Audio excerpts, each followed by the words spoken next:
Barnoota keenya kutaa torbaffaa qormaata lammaffaatiin walitti deebineetu jirra. Qormaata lammaffaa kanaatiin qubee gurguddaa armaan gadiitiif qubee xixiqqaa isaanii barreessi kan jedhu yogguu ta'u, akkuma asirratti argaa jirtanii qubee gurguddaan barreeffamaniitu jiru. Qubee gurguddaa biratti immoo bakka duwwaan tattaa'aniitu jiru. Bakka duwwaa kanarratti qubee xixiqqaa isaanii guutuu jechuudha. Fakkeenya akkasiniif ta'uu fi aan qubee guddaatiin barreeffameetu jira. Aan xiqqoon immoo bakkittii qophoofte kanarratti aa xiqqoo barreessinee jirra jechuudha. Akkuma kana baa guddaan barreeffamee jira. Baa xiqqoo, caa, daa xixiqqoo isaanii bakka qophaa'ee jiru kanarratti bakka duwwaa kanarratti gugguutuu jechuudha. Isa kanaatiif daqiiqaa 3 isiniif kenneen jira. Viidiyoo kana irratti qabuudhaan warreen kana dabtarii keessan irratti garagalchuun qubee xixiqqaa isaanii immoo biratti barreessaa.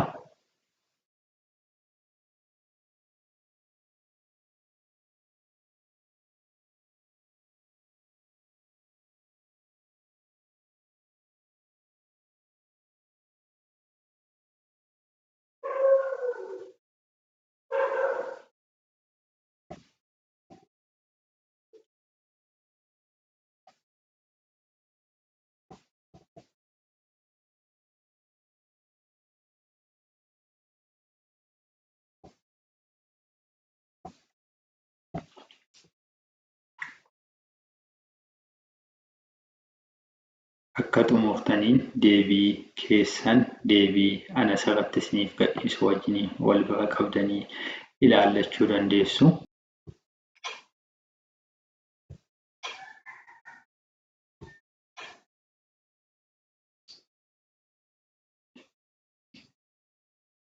Karaa amma qubee gurguddaa keenyaatiif qubeen xixiqqaan hunduu barreeffamaniif jiru.